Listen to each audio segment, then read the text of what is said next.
서기 887년 신라의 수도 서라벌은 큰 소용돌이 속에 빠져 있었습니다. 신라 제51대 왕위에 여왕이 즉위한 것입니다. 그녀의 이름은 진성여왕. 신라 역사상 세 번째 여왕이지만 나라가 기울어가는 시점에서 등장한 젊은 여왕의 존재는 서라벌 백성들의 마음에 불안과 두려움을 안겼습니다.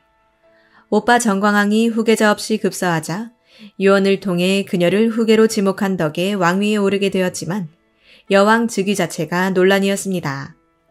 삼국사기는 진성여왕을 두고 골상이 장부와 같아 남자보다도 당당한 체격을 가졌다고 기록합니다. 그러나 이러한 칭송은 곧바로 암탉이 새벽을 알리면 집안이 망한다는 비판으로 뒤바뀌었습니다. 신라왕통은 성골 중심의 골품제라는 엄격한 족보 안에서 유지되어 왔습니다. 성골의 피가 완전히 끊긴 뒤에도 진골 귀족들 중 남성이 왕위를 계승하는 것이 당연시 되었지만 정광환 사후 왕위 계승 1순위였던 상대등 위홍이 아닌 그녀가 왕위를 이었다는 사실은 여자의 즉위라는 점과 맞물려 후대 유학자들의 비판을 불러일으켰습니다. 조선 후기 학자들은 신라 멸망의 원인을 단 하나로 단순화했습니다. 진성여왕이 여왕이었기 때문이라는 논리입니다. 그러나 진성여왕의 즉위는 단순한 우연이나 변칙이 아니었습니다. 경문왕계의 왕위 계승을 지지하는 귀족층의 힘이 강력했으며 상대등 위홍 역시 진성여왕의 정치적 후견인으로서 그녀의 즉위를 지지했습니다.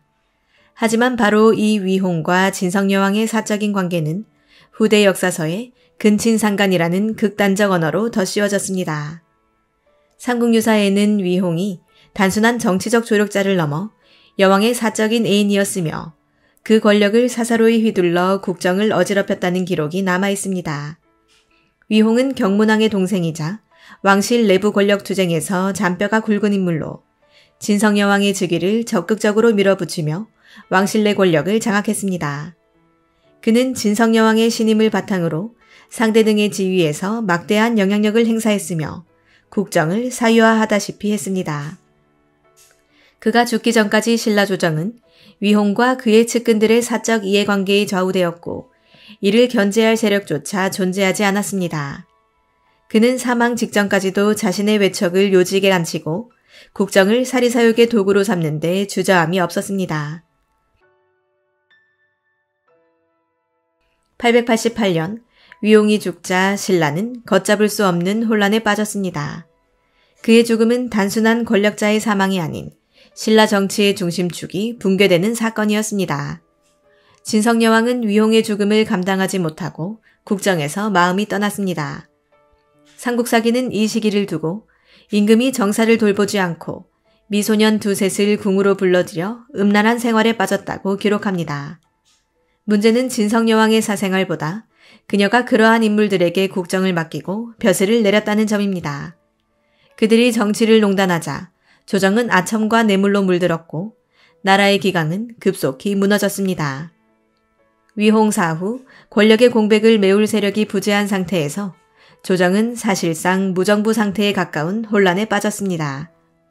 귀족사회는 탐욕과 이기심으로 일관했고 백성들의 불만은 점점 폭발 직전에 이르렀습니다. 위홍은 죽었지만 그가 남긴 사적 권력 구조는 그대로 유지되었습니다.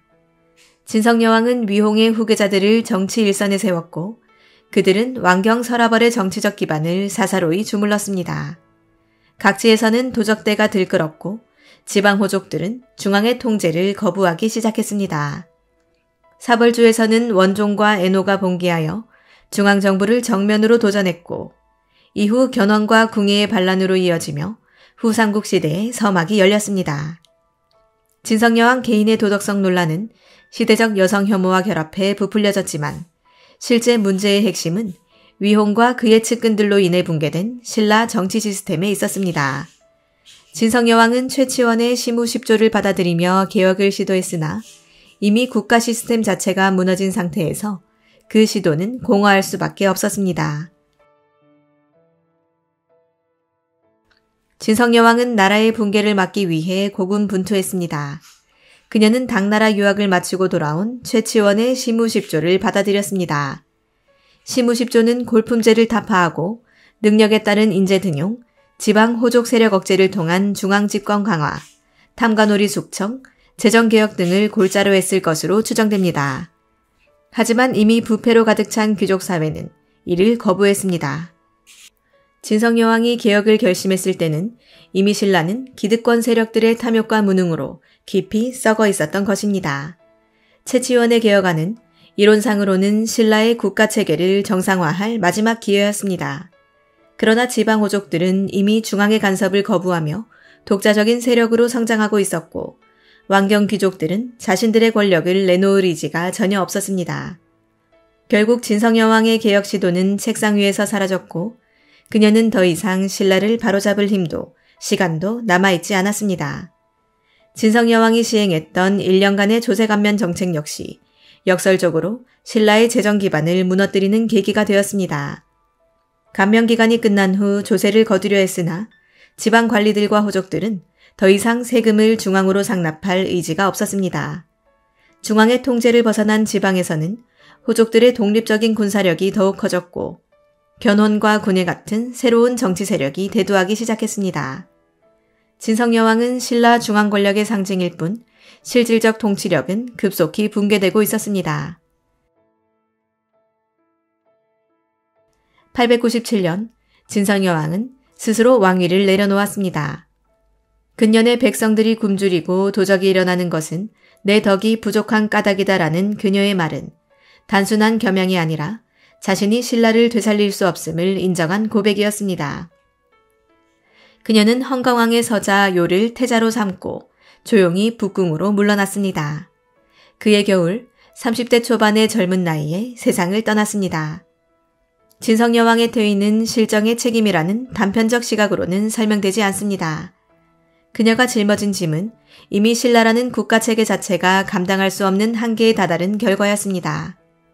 경문한 때 이후 누적된 정치적 병폐, 중앙 귀족들의 나태와 사치, 지방 호족들의 독립과 군사력 강화, 이 모든 것이 복합적으로 작용해 신라는 자멸의 길을 걸었습니다.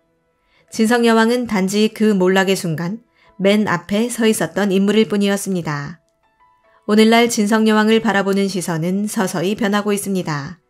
과거 음란한 여왕, 무능한 군주라는 비난 일색의 프레임에서 벗어나 그녀가 맞닥뜨렸던 시대적 한계와 고군분투를 재조명하는 시도가 이어지고 있습니다.